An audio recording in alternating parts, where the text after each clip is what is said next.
gal. I just love old folk. I've always thought that they possess supersized, saintly souls despite some of their obvious faults, failures, and foibles. As far back as I can recall, I vividly remember sitting at their feet and listening with joyful anticipation and fascination. They seemed to have a knowing that only they knew. It was as though they had inside out and upside down information that could only be known and shared by the few who could demonstrate that they really knew what they really knew. Their words, often spoken in a language akin to riddles, immeasurably expanded my core and captivated my imagination. The truth is, they knew it was raw and real. It was gutsy and familiar. It was both practical and profound. And of course, it was powerfully poetic. Most of my life, I've been told that I have old folk ways. Your mannerisms are like those of children raised by old folk. You must have been conceived when your mom was going through the change of life. Girl, you sure do sound just like my grandma. Sister girl, where did you get that old folk soul from? But it goes on to talk about being a part of the village. Having come of age in the poverty-ridden Mississippi Delta during the 60s, I was fortunate enough to have benefit of the safety and security, wit and wisdom of an elder village. This village included my grandmother, my grandfather, my mother, my godmother, my church mothers, my aunts, my uncles, and the community surrogates. Within the village, it was quite acceptable for any of them to intervene if they caught me or my siblings engaged in any form of mischief. The intervention could have been as benign as a verbal lashing or as significant as a licking or two. Invariably, a second reckoning was forthcoming once my mother was made aware that one of the surrogates had, quote, gone out of their way to address our misbehavior. Hence, the eagle eyes of the village gazing upon us and all our doings was appreciated as much as a root canal or a pair of shoes an inch and a half too little. One thing the village members had in common was that they were all simple but wise, God-fearing, church-going country folk who loved the Lord. They loved their pastor, they loved their church, they loved themselves, and they loved their communities and family. The joy of children laughing around you. These are the makings of you. It is true, the makings of you. What's going on, good people? This is your host, Mr. D713, with Everythang Culture. And we have the pleasure this morning, this afternoon, this evening, whenever you're listening, to have Christina Abby with us. And we're going to get to know her. So, Christina, how are you doing today? I'm wonderful. It's a pleasure to be here with you in the audience. Thank you for the invitation. Oh, my pleasure. I know we've been talking about this for a few weeks now. We actually met with the Tacoma Black Collective. Shout out to the Tacoma Black Collective. I mean, y'all know, since I've been here in the Washington, Seattle area, it's been hard for me to find a place that I feel comfortable. And even though this is virtual, it feels like this is another home I have. This is like, this reminds me of village. It reminds me of community. And this is what our community brings us, great people like Christina. So thank y'all. And thank you, Christina, for being with us again. I have to also give a shout out for the Black Collective. My first exposure to the Black Collective was 21 years old. That has been over 40 years. Get out of here. And I just loved it. It was home for me, and even if there's a gap in between, because I left here for almost 20 years and came back. So I say that this is my second tour here. But I never forgot the love, the warmth, and the resource and information that was available, and the intelligence and the resiliency and the passion that they displayed toward what happens in our community and what does not happen, and how we can mitigate those risks and intervene accordingly. So shout out to the Lau Kwasim and the Tacoma Pierce County Black Collective. Wow. I didn't. Once again, I started joining.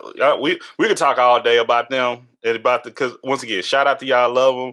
Like that, I think I've been 6 times and it's been great every time. So thank y'all. So, but we're talking about Christina today, y'all. Okay, that's fine. Let's do it.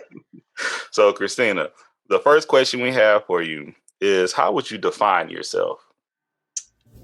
I would define myself as a woke Black woman who is confident in her ability, her skill, and her desire to facilitate and foster environments that is conducive for the growth of all Black folk.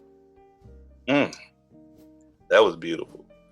Well, thank you. Thank you.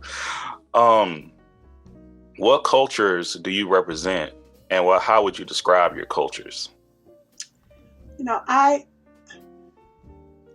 Let me give you a little background. I told you that I taught 15 years at a community college in Cleveland, Ohio, Cuyahoga Community College. It's the largest community college system in the state. And one of sociology, and one of the things that I loved focusing on was special topic courses. And so one of the special topic courses, in fact, they're currently using the videos and everything that was created from that class as an introduction to sociology majors.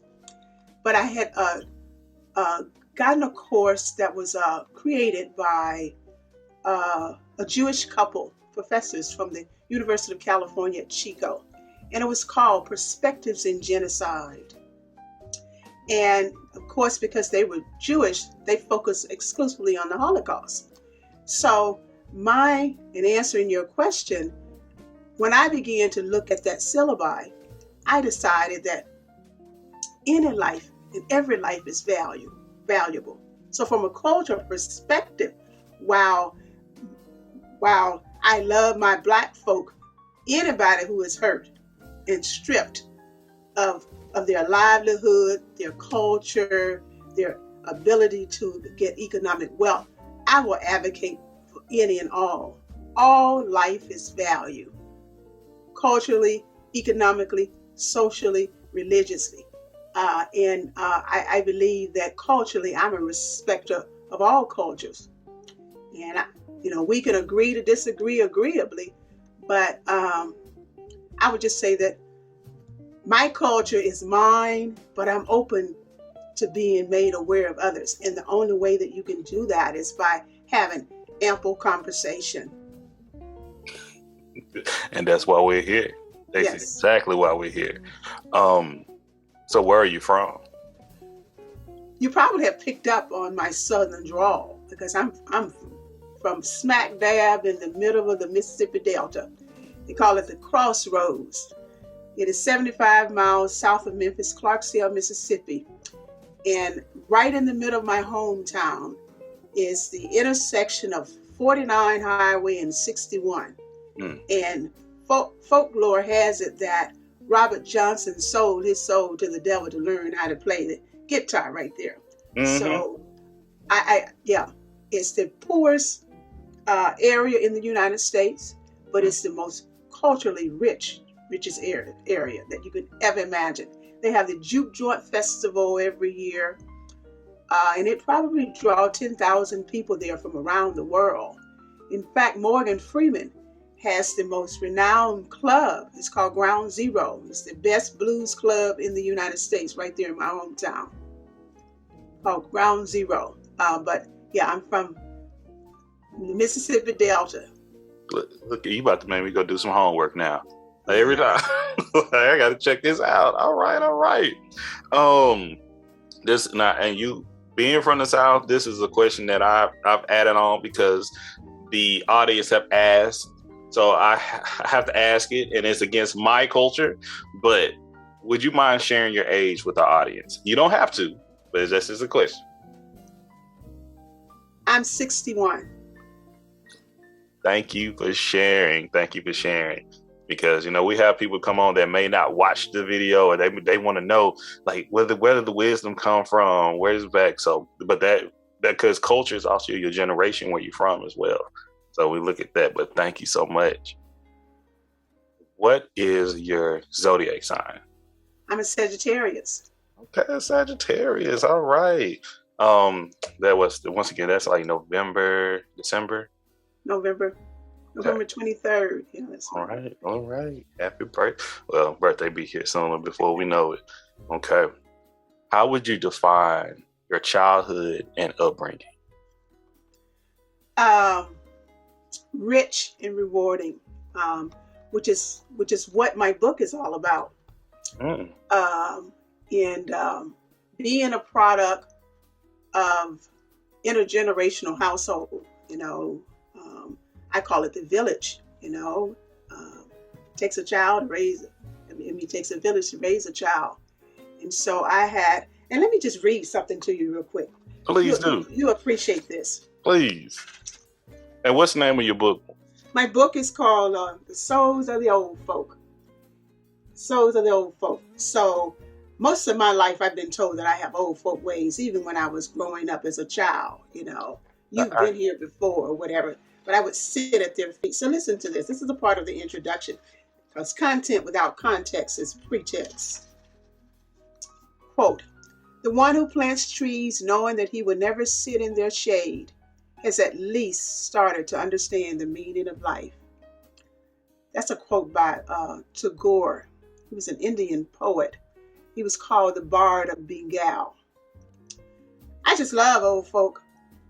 I've always thought that they possess supersized, saintly souls despite some of their obvious faults, failures, and foibles. As far back as I can recall, I vividly remember sitting at their feet and listening with joyful anticipation and fascination. They seemed to have a knowing that only they knew. It was as though they had inside out and upside down information that could only be known and shared by the few who could demonstrate that they really knew what they really knew. Their words, often spoken in a language akin to riddles, immeasurably expanded my core and captivated my imagination. The truth is, they knew it was raw and real.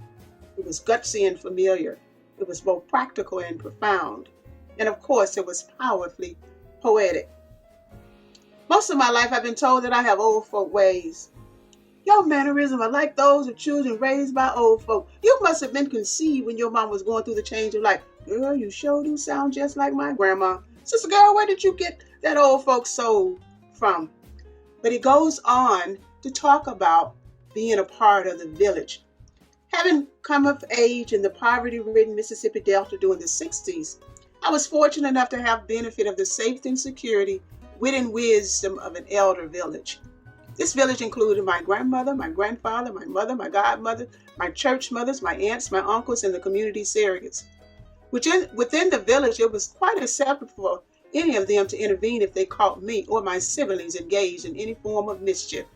The intervention could have been as benign as a verbal lashing or as significant as a licking or two. Invariably, a second reckoning was forthcoming once my mother was made aware that one of the surrogates had, quote, gone out of their way to address our misbehavior. Hence, the eagle eyes of the village gazing upon us and all our doings was appreciated as much as a root canal or a pair of shoes an inch and a half too little. One thing the village members had in common was that they were all simple but wise, God-fearing, church-going country folk who loved the Lord. They loved their pastor, they loved their church, they loved themselves, and they loved their communities and family. I knew it was going to be that community and family. Come once again, you haven't listened to this. You haven't listened to Everythang Culture. It's scary how much. Y'all listening. Y'all know how I get down with Everythang Culture. The makings of you. I try to keep my perspective out of it and try to get the guests, but you see how God works right here. But we're going to continue. Thank you, Christina. Oh my, you're welcome. Love it. So this is it's the souls of the old folk, and it's poetic living, inside out, upside down. So it's a book of poetry that has garnered wisdom and wit from those country old folk down in the Mississippi Delta. And now I realize that I'm transitioning to these old folk now. I'm listening because what you're doing, what you put in the book is what I do right here. Okay. It's getting everyone's perspective out. Like, I'm gonna send you something because I'm gonna keep this in for the folks, but I'm just doing this with my family from all ages so we can share. This is a living record that we have with one another, and yes. We're bringing people of all ages, especially when I started reaching out to other folks, and I said, I got to bring my own family on here. when I tell you, Christina, I found some stuff out about my family. I'm like, what? Everything didn't make it on air. Let me just tell you. But this is something I absolutely value. I shared prior to us hitting, well, actually to the recording, is I was raised by my village. I was raised by a community. I just can't give props to just my mother and my father. But once again, y'all got to listen to the makers of Mr. D713. We are here for the makings of Christina Abby. So let's get back to Christina. So kind of going back where touched on, the next question we have now is, what were the roles of your caregivers growing up when you were coming up? What were the roles of the caregiver? Yes. Again, being a part of the community, you know, if Miss Banks saw you do something wrong, she had just as much right to chastise you as your parents was. So the caregivers, you know, my father had a stroke. There were 7 of us. My father had a stroke, and my mother ended up being the caregiver for, you know, the economic engine for our household. And so I took on a role even as a little child to help my father and stuff. My father, I love my father. He had this bold laugh and stuff, and he was the great encourager because I used to stutter, and he'd encourage me to read. My mother ended up being a domesticate, and she would go and work for Miss McFadden. And Miss McFadden, you know, they would give them books out of there. When they got new encyclopedias, my mother would bring them home and stuff. So the way in which I could help with my stuttering, my dad would say, come on, read, you know. So while my siblings were out with their friends, because, you know, kids can be cruel, even family members, you know, they can laugh at you when you stutter. So I spent that time. So the role of the caregiver for me was to giving me a sense of belonging, that I fit, that I was loved, that even if I didn't get all of the things that I was desirous of, I got all the things that I needed. And I think that's the role that my mother played for us and stuff, you know. I remember, you know, my imagination was so expanded by reading those books. I knew that when it was time for me to go, I was going to catch the first thing smoking out of Mississippi, because my mind had expanded beyond that. And I just thought all things were possible if you put the work in. You know, I was originally, because I had a speech impairment, they had designated me as EMR. And I don't know if you know what that is. It's educationally mentally retarded. I wasn't retarded until I got a speech therapist. She started working with me. She said, actually, she's pretty bright. So I ended up getting promoted, double promotion. I started college, you know, when I was 16. Can you hear that? Yeah. I started college when I was 16. I had my first master's by the time I was 21, you know, so, but I left Mississippi, you know, came out here. That's when I got exposed to the Black collective. But I think that most people that I've had contact with, because I always affiliated myself with older people, they took on the role of caregiver. You know, I was always one that would sit at their feet and listening.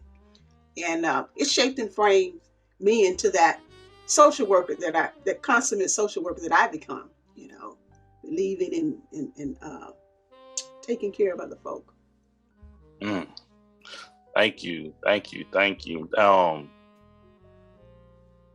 This right here is what, once I'm gonna go to the next question, because I am relating so much what you're doing, and thank you for what you're doing for your family. That giving back is so important.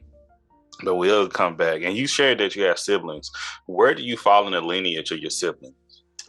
I have one sister younger than I am, so I'm number 6. I guess they call him the knee baby. The knee baby. Okay, I've heard of that terminology. Yes, no, I heard it from my auntie. She shared it. So I think they had a 7 with between my parents. She has 6 siblings herself as well. Okay, so typically the meaning of the knee baby is that you have another child when the other one is right at your knee. So I'm just 2 years older than my youngest sister. knee baby. Love it. How do you feel about your education so far in life? I'm gonna preface by saying this first.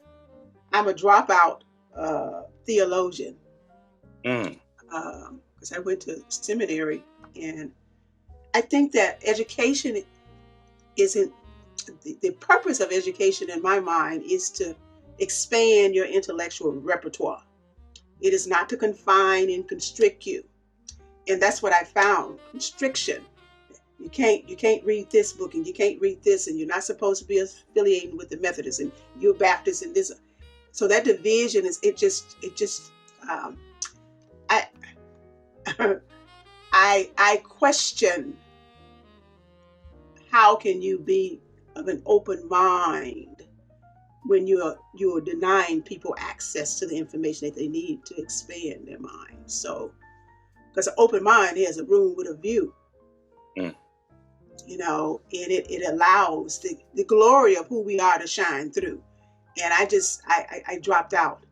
But I went to a community college in my hometown. I loved it, literal arts. And I left there. I'm a product of 3-time graduate of HBCU. So I take pride in cultures. I went to Tacoma Community College. I went to Mississippi Valley, which is where Jerry Rice played. Mm-hmm. And I went to graduate school the first time at Jackson State University.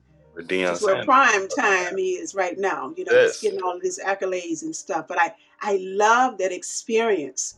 And then I went to school again at Cleveland in Ohio for second master's. But I love the Black experience, and I wouldn't trade it for anything. I'm actively engaged in Big Brothers Big Sisters, so I have 3 students that I help at the community college level, at the undergraduate and graduate school that I support for them to get their degree, and they're doing very well, and all 3 of them. 2 of them graduate next year. The other one will graduate year after next. So, but yeah, I'm pretty happy with where I am. But it's only because I choose to pick up a book and read it. Because I'm a very curious person, and I refuse to allow anyone to put shackles on my mind and tell me what I can and I cannot do in terms of expanding my intellectual repertoire. Your freedom. Yes. Yes.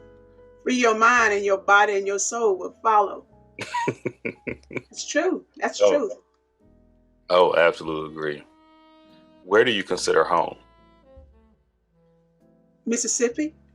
I was home last year for about 5 weeks, and I'm going back home for 5 weeks this year too. But yeah, that's home. There's nothing more muddier than that Mississippi mud. But it has such a cleansing capacity for me and my soul. So I just love going home. Love that. When did you have your first sense of responsibility? When I had my first sense of responsibility, when I left Mississippi, when I realized that now I'm in a new environment. And I literally caught the first thing smoking. I rode the bus here 3 days. I was 21. I came out of graduate school, and I had been accepted to go and work on a PhD. So I came to visit a friend of mine whose husband was stationed here. And it was just supposed to be this respite time in between, graduating there. And then in 3 months, I was going to go and work on a PhD. And so I had been here. I got here. When I arrived, I was culturally shocked, because I got down to Union Station at the bus station in Seattle, and my girlfriend came and picked me up, and I was so culturally shocked with the interracial couples, and I was like, oh, they gonna get killed, something gonna happen to them, because I had come from Mississippi. That was not something that, but that it was. She said, be quiet, be quiet. That's okay. It's okay. And I was just nervous for everybody else, because you grow up in a certain environment and stuff. And she took me to the collective. I had been here 3 days, and they would go after the collective. They would go to it was a restaurant called Brown's on MLK, which used to be called K Street those years back. And there was this guy named Hezekiah Givens. He was a big, bold guy, So I met Lyle Quasim and Jim and all of those. I mean, those are familiar faces for me. Those are brothers, big brothers for me. But he had written this proposal, and he said he was ready to retire. But it was a proposal. It was, right now we would call it trying to negatively or positively affect the movement from the school, that pipeline from the school to prison for the kids and stuff. But it was called the Youthful Offender Employment Program. And he had written that, and the whole goal was to make sure that our black little young boys and stuff and girls wouldn't continue to get locked up in Raymond Hall. And so we were at breakfast, and he was saying, I want to retire. He said, I'm really looking for a black person that's got a degree. And so my friend said, she got one. He said, well, I'm really looking for one that got a master's degree. He says, she got one. He said, you got the job. It was a director position. So I had 7 people that reported to me, but and it was wonderful. It was wonderful. That's when I realized that I had responsibility. I had to, I'd rather see a sermon than to hear one any day. I had to roll up my sleeve and take care of the budget and take care of the staff and all of that. That's when I first got my sense of responsibility. And I've been in administrative and management positions ever since I was 21 years old. Wow. Thank you. Once again, thank you, Christina. Thank y'all for listening. Are y'all hearing this? This is the makings of Christina Abby. We had the pleasure to hear her experience, her life, and her upbringing and her journey. So once again, y'all make sure to hit that subscribe, hit that like, and share this with a friend, a family member. But we're about to continue on to our next question. And, it asks, how were you disciplined growing up? How was I disciplined? Yes. How were you? Well, I think nowadays they would say it was corporal punishment. It would be enough for CPS to engage and stuff, My mother was a disciplinarian and stuff, and as well as the community, It wasn't just a switch. Sometimes you got hit with a shoe, you got hit with a extension cord or whatever, But pretty harsh, But we lived through it.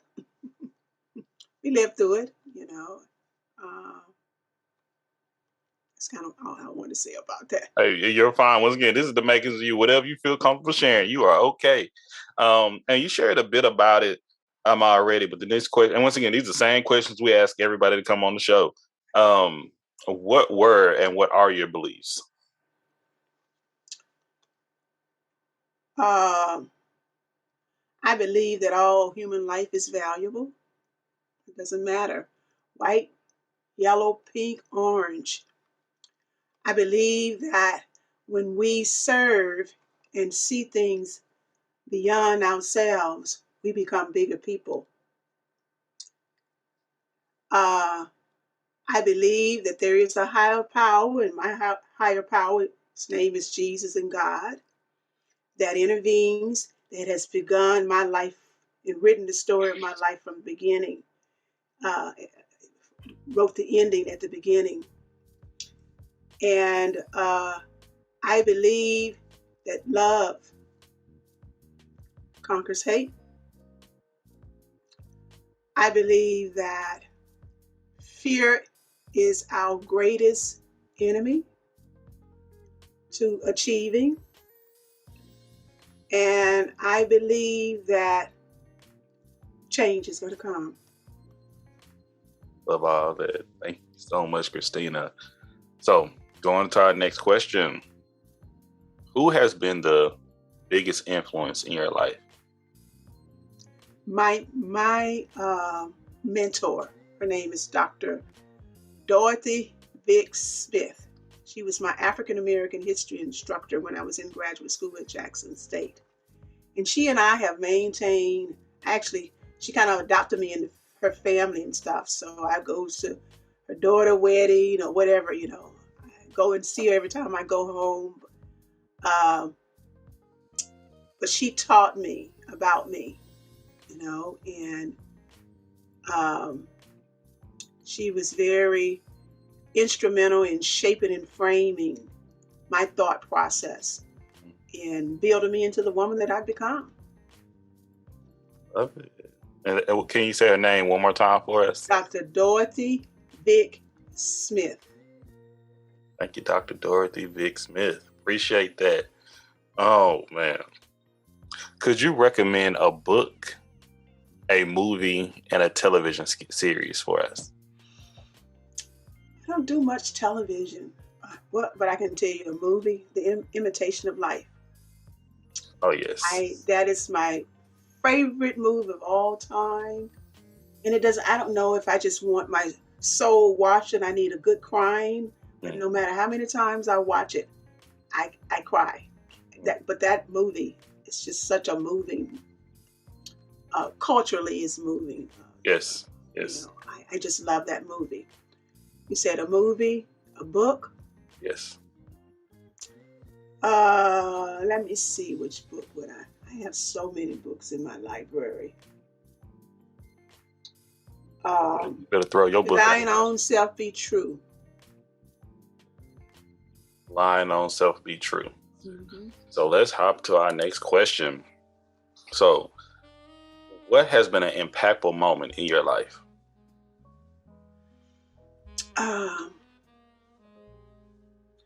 Going to Jerusalem. And I was blessed and fortunate enough to get baptized in the Jordan River. And this particular morning was as though I was awakened from my sleep. And I got up out of my bed and I didn't hear an audible voice, but it felt like I was being told to go out on the balcony. And I went out on the balcony. It's probably like 4:30 in the morning. And the sun is rising on the Temple Mount in Jerusalem. And the glistening of that sun on that 24 karat gold on that dome, it impacted me so much. And birthed out of that, this poem just came. It's called Unraveling the Riddle. And it's probably one of the most profound and most beautiful poems. Within that 5 minutes, I was like, God, just to see. And I think about the beauty of a rainbow, and I was just saying 15 times more beautiful than a rainbow. It's what I saw with the sun glistening off of Temple Mount. So that was the most impactful experience that I'd had. Wow. And that is beautiful. Wow. If you had a theme song, what would it be? It would be Ain't No Stopping Me Now. There ain't no stopping me now. Yep. All right. I indicated to you that right now I would deflect. I love old folk, but now I realize that I have transformed into those old folk. Mm-hmm. And I said that since I'm a poet, I love Maya, and in one of her, moments, I stated that my quote is, "Lord, I wouldn't take nothing for my journey now," unquote. And so ain't nothing stopping me now. I reconcile whatever and just taking it day by day and enjoying the moment and the journey. I'm telling you now, you're gonna make a lot of people smile with this right here. Like, you just don't know the work you're doing. I talk to my aunties at least twice, two, 3 times a week. The world, if I could talk to them every day, I would. Mm-hmm. And I was talking to one a few months ago, right during the holiday season. And, she was just sharing her emotions with me, how she don't have her elders like she used to. We don't have them like we used to, she just miss our her aunts and her uncles and her, her elders so much in life, and she said, I don't know where they're at. I'm like, well, I'm talking to one right now. I'm like, do you know you're that now? Like, I remember how, and I say, it's the good and the bad. I said, I remember how y'all used to tease, my Aunt Pinky back in the day, how they didn't want her driving at night and things. And I'm like, well, now people teasing y'all. And I was like, because you're coming into that season, and remember how they treated you, the good and the bad. And remember how you want to treat these young ones too, because they are what you used to be. And I say, every time I have these conversations with them and I ask them where they come from, their upbringing, I see it's that cycle of life happening all over again. And some people, you can take it I take it as a beautiful thing, but we have to start communicating with one another. That's my biggest thing. But I'm enjoying all of this. I hope y'all are enjoying this, listening to the makings of Christina Abby. And you know how we do. We have to go into our next question. One of my favorite ones is, how would you define joy?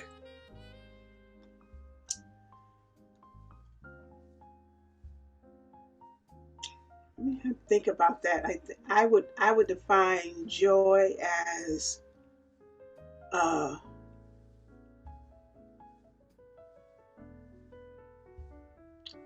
laughter, a bubbling laughter in the soul. Joy is, to me, is when the soul knows,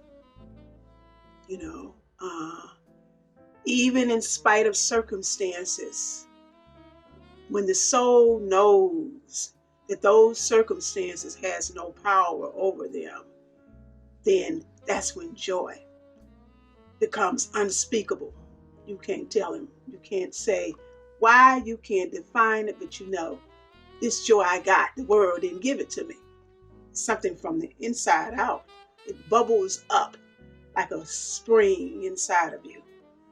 There's a scripture that says, he that believes in me, as the scripture said, out of his belly would flow rivers of living water. That's what joy is to me. You can feel it bubbling inside of you like this spring. And it put a pepper in your step, and it puts a good feeling in who you really are. Ain't nothing like joy. And it's not based on circumstances. I love it. Thank you. Once I tell people I ain't no right or wrong responses to this, but I absolutely love that response right there. Oh my goodness. What privileges do you benefit from? Oh, I stand on the shoulders of all those who have come before me. I have to share this with you because it's a part of the book too. And on the cover, you'll see this big oak tree. I wanted it very simple, and there's a bench there. And I went. Lift it up for us. Thank you.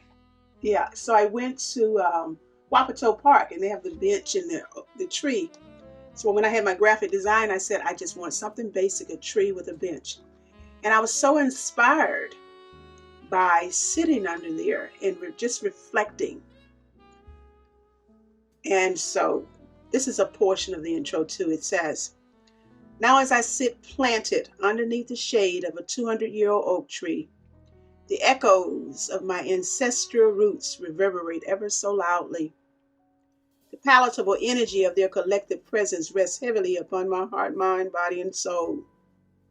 Figuratively and literally, the embers of their once burning spiritual torch have ignited an inextinguishable internal flame that consumes the entirety of my being. Wrapped in the luminosity of their warmth, wisdom, light, and love, my consciousness overflows with a peace that far exceeds my understanding, a pride and privilege that enraptures and envelops, and a gratefulness and joyful feel that are both indescribable and unspeakable. Selah. God of my ancestors, while basking and abiding in this mellowed, memorable, and measured state of mind, I find it almost impossible to adequately express the width and the depth of my love for you and the souls of the old folk. So as I borrow and fully embrace a testimonial truth articulated by the late, great, and beloved poet, Dr. Maya Angelou, quote, Lord, I wouldn't take nothing for my journey now. So in response to your question and stuff, I recognize that I'm standing on their shoulders. And whatever inspired them, that torch is ignited inside of me. So. Beautiful, beautiful, beautiful. Once again, I'm gonna wait to the end. We're gonna ask you to get at the end, but when is this book available? When is it being released? It has been released. Oh, it's now available on Amazon and ebook. And if you're in the Tacoma area, I'm having my formal book launching, book signing on Saturday, April the 23rd at the Caballeros Club. And I'll have books available. And I also, because some of the poems are in dialect, you have to hear it. I have also CDs available. So you can buy the book and the CD. But yeah, they're now available on Amazon. Soft cover. I think in the next week, the hardcover will be on for sale and ebook. But you can only get the CD from me right now. we gonna talk. We gonna work some things out for you very soon. So okay, love it, love it. But you have to hear the dialect. You know, the poem. The book is entitled "The Souls of the Old Folk," and I really would like you to hear one of the poems. The actual poem, title poem from the book, because you'll pick up on the dialect and you'll pick up on the southern drawl and on, and certainly you'll see the old folk that is have been birthed out of my soul. We're gonna have to get you on Audible, but we're gonna talk business after this. We're gonna talk about that in a minute. All right, that's what I'm saying. Let's do this. Before you even said that, I'm like, is this on Audible? We're gonna work some things out. You know, I do that on the side too. Oh, okay. Like, and I support my people. Okay. When did you realize you were different?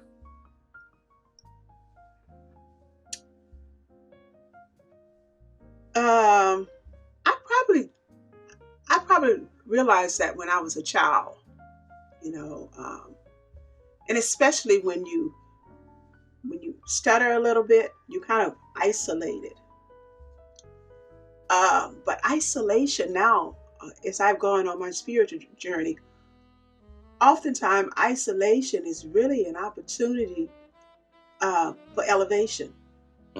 Because had I been doing and felt the same way that everyone else felt, I probably wouldn't have not been a writer, because I wouldn't have been reading all of that time and stuff, because I was lonely or whatever. I pick up a book, and of course, and I began to have a love for words, and and being able to put them on paper and stuff, So yeah, I think I realized that when I was a child. I was kind of different, Yes. Thank you again. Everyone, we're listening to the makings of Christina Abby with Everythang Culture.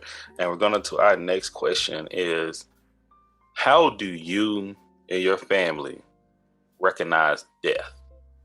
And to be more specific is the rituals. What do you and your family do? Well, we have funerals. It's been difficult. During this pandemic, it's been a very difficult period for me.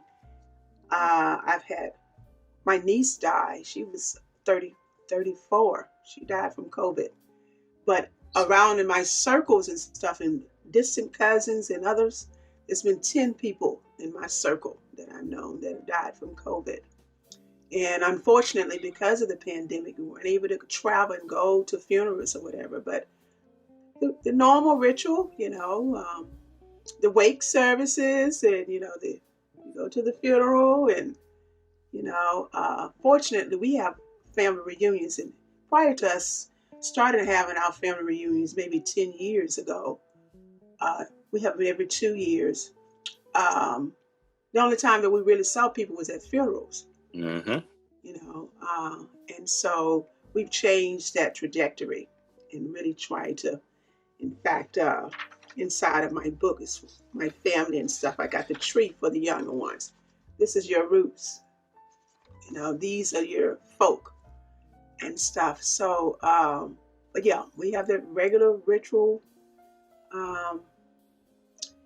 with the belief that we'll meet again, because all of us, we very we're very articulate about our beliefs when it comes to the resurrection and our being able to have access to the mansion that is being provided for us, and that we'll see one another again. So, thank you. And again, this is a little bit of a newer question, okay. a fresher question, and I appreciate you for sharing. And once again, no need to go back and fix it. But I asked this question is because when we say regular, I'm like, our audience spans across all cultures.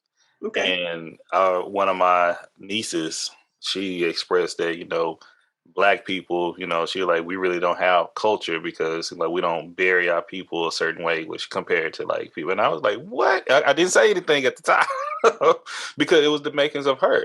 But that's how she felt. And I had to talk to her later. I'm like, do you know the ritual that we go through? And I mean, as many funerals we've had in our family. And she was like, I never thought of it. Like, we have to recognize we are set apart. We're different, and every family may do something a little bit different than theirs too. But as for what we do have a culture as well. So once again, thank you, Christina, for sharing. So, and and once again, learning from one another, it is so important. Our next question is, if money wasn't an issue, if you wealthy beyond all means, but you have to do one thing in this world, what would you do? I would strive toward peace. But for me, peace of mind is more valuable to me than a piece of money. Money is good in its place, and of course, everybody could use some money. However, my motto is that I make money. Money doesn't make me. And so if we get it twisted, and that's what we constantly striving. But if money could solve all of the problems, we wouldn't have people who are the richest and seem to have the most jumping out of windows, committing suicide, because they're very disappointed.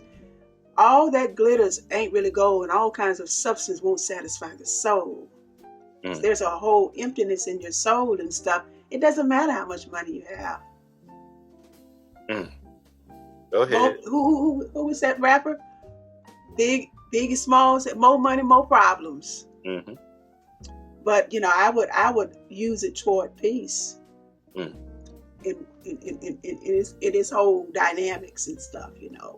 No more studying. No, I wouldn't study war no more. So loud and clear, listening to you. We not hearing you, listening to you. Let's say that. Okay. When was the last time you cried?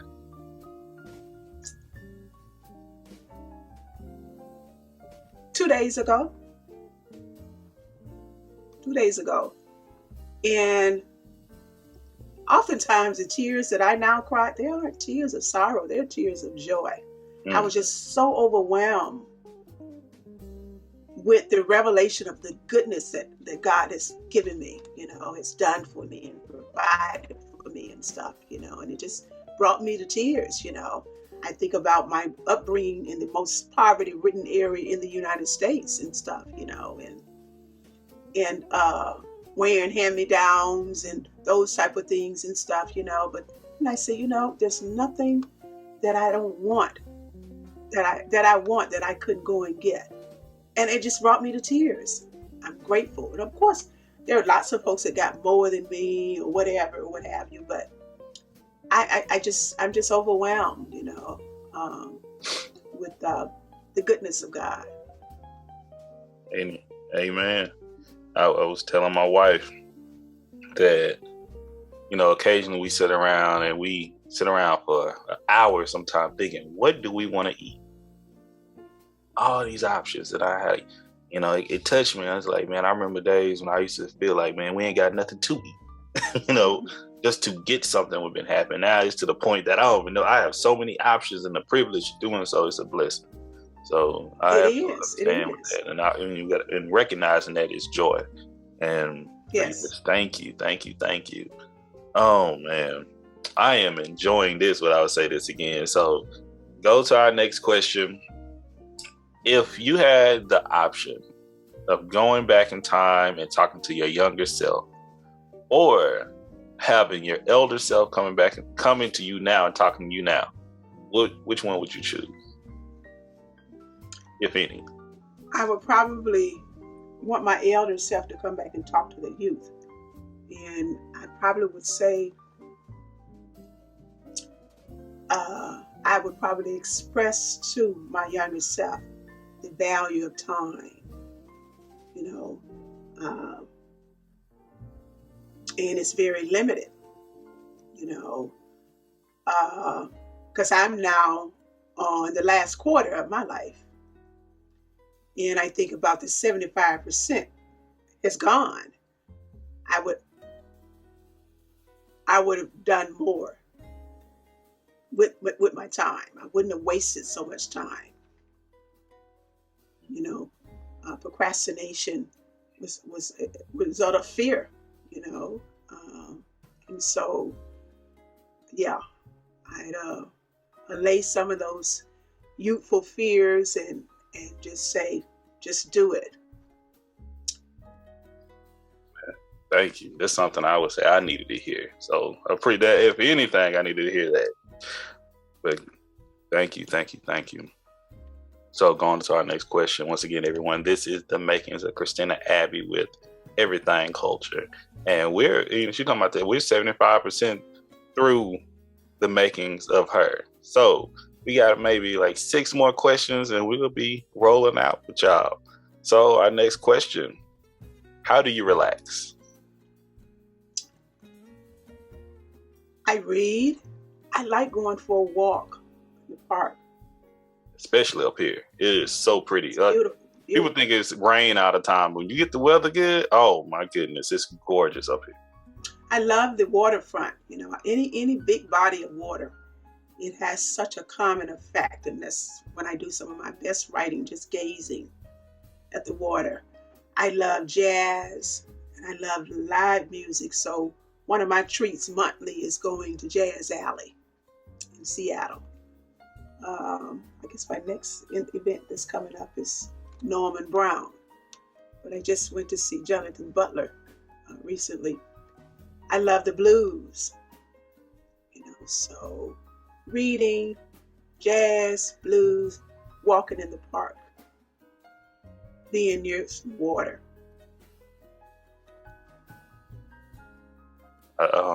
Even around where I'm at, I walk to Lake Washington at least 3 to 4 times a week and just sit there. It's beautiful. Absolutely beautiful. I usually call it my reset. So, yes. You've mentioned it. So this is my favorite question. This has been, if y'all know what we're about to step into, this has been my question since season 1. Going into season 4, I'm sticking with this one, is your last meal. I know we don't have to think of the grimness of it, but I'm trying to think of the most passionate meal, your favorite meal. What would that meal be, and who would prepare it for you? Ooh, it would be some Alaskan king crab legs. All right. With garlic butter. I'd have some rice pilaf and some steamed broccoli. And I'd have a neat drink of Johnny Walker Blue Scotch. That's what my meal would be. And my preference would be let me prepare it myself. Okay. Scared of you. Is it like you just described a meal that, once again, my thought process, like being from the city you from, how many people in your city may have had that? I walked by, I was at Pike's Place yesterday and I walked past some king crab legs and I like, ooh, this ain't more than the steaks and briskets I cook. I like, just for one. But I've had it once, and I like it's absolutely worth it. Let me say that. Oh yeah. Okay, trust me. That's one thing when people ask me about the food up here, I say, you're not beating the seafood up here. That's something different. Okay. So, what is your favorite holiday? Christmas. Christmas. Do you have a specific Christmas that like you like? This was my favorite Christmas, my favorite year. I think that it was. I'm trying to get the year right. I think it was like 2001. My nephew sent me a book, and it was a book that I really wanted, and I hadn't had a conversation with him about it, but he knew I read a lot, and he got me that book for Christmas, and that was the most wonderful Christmas for me. I'm trying to look around to see where I found my book. It's called Love Back to Life. Love Back to Life. Mm-hmm. So yeah. Thank you, nephew. Thank you. All right. Got a few more coming to the closing. What changes are you bringing to your culture? I think that pride, and I would always post something on the Black Collective, Facebook page, and at the beginning of February, we go into Black History Month. I say, I'm Black all year round, but this month I'm gonna be Blacker than Black month. And what I would do, the postings were to go back in our history and post the things that we've done, from Satchmo to Langston Hughes to Maya, just shine a light on who we are and the resiliency in spite of it. Still we rise. And so that's what I want people to take pride and never ever allow someone else to define who they are. You define who you are. And that's why we do the makings of you. Nobody else can tell you about yourself other than you. That's why I ain't asking nobody else. Christina, I'm asking you. These questions are just for you. Okay. And this is actually the last question.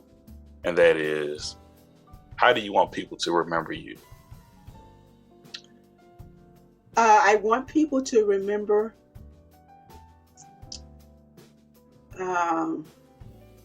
but this is my legacy. I want people to remember me through my writing. And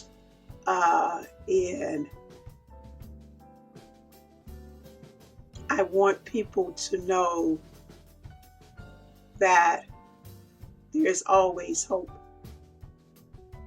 Change your thinking, you can change your life. One. Number two, I want people to know that I decided how I was going to define my life. Nobody else can do that for me. I want people to know that love is key. And when there is injustice anywhere, there's no peace nowhere. So I want people to know that I learned and I loved. I guess that's in a nutshell. I learned from the old folks' souls, and I love what they poured into me that I could share with others. And we appreciate it, and genuinely appreciate it. And I got to say this for, we're going to say our goodbyes and the outros and things, but this has been an absolute pleasure. Christina, for you sharing your experience in life, your wisdom, your thoughts, your mindset, and your journey that you're continuing. I'm wishing you many, many more, because I say this all the time. I've come across people in life, and I appreciate our connections and our relatability. I understand we're needed. So I say with us having this conversation, I'm me offering up in the podcast, and you showing interest, and I was like, I'm not going to let this go. If we miss one weekend, I'm going to keep chasing. We're going to chase each other down because I actually believe this is absolute worth it. And I want to say thank you again. I'd love to. This is a short poem, but I'd love to share this poem with you. Food for thought. This is a poem that was birthed out of my spirit while looking at that beauty of the glistening sun on the Temple Mount in Jerusalem. It's called Unraveling the Riddle. You can appear shallow and be oh so deep. You can possess nothing and still have a heap. You can be by yourself and not be alone. You can reach adulthood and not be grown. You can be in and still be out. You can be all powerful and have no clout. You can be torn apart and yet be sealed. You can be tossed to and fro and be standing still. You can be sane but out of your mind. You can have 20/20 and be totally blind. You can be old and still be young. You can speak the truth and not use your tongue. You can be in a puddle and still be clean. You can be ready ripe and yet be green. You can sway far left or far right and still be in the middle. But if you ain't got the concept, you won't get the riddle. I will put the applause behind this one, the audio clip.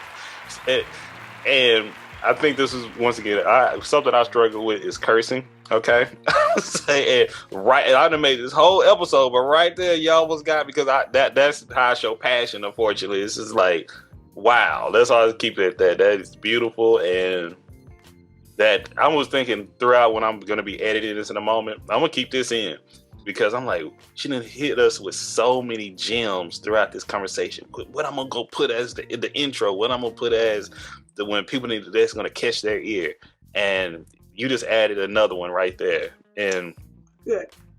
Tell us, where can we find this book again? Can you put it out for us one more time before we head out? It's currently on Amazon, ebook, paperback, and probably in the next week it will be a hardback copy. And the name one more time? The Souls of the Old Folk, Poetic Living, Inside Out, Upside Down.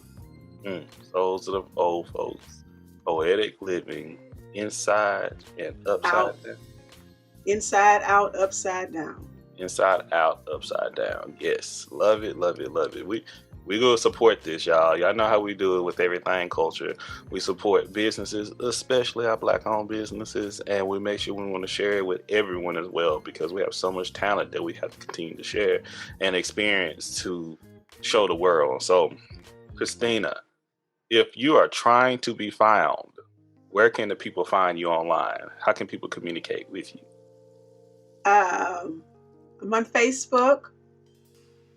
I'm working on a web page, but it's www.ChristinaAbbyPoet.com. So it's not finished yet, but I'm working on it. But that's going to be my tagline there.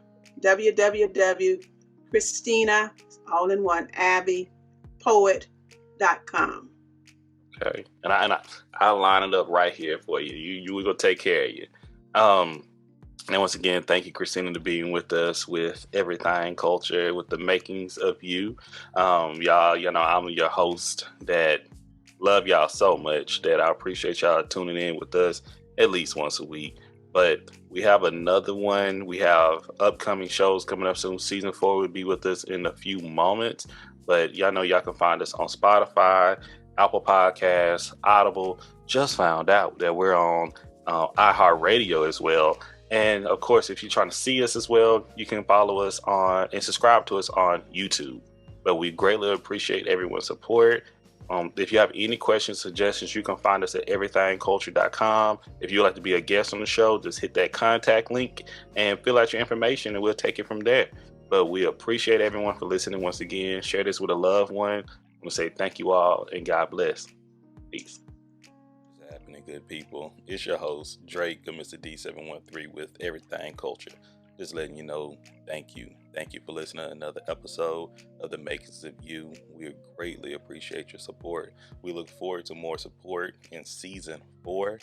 Make sure you check out www.everythangculture.com for our new merchandise, as well as check out all of our social media sites from Tumblr, Twitter, Instagram, Facebook, and TikTok, and IG. We're all over. We greatly appreciate your support, and we look forward to seeing y'all in the next episode. Peace.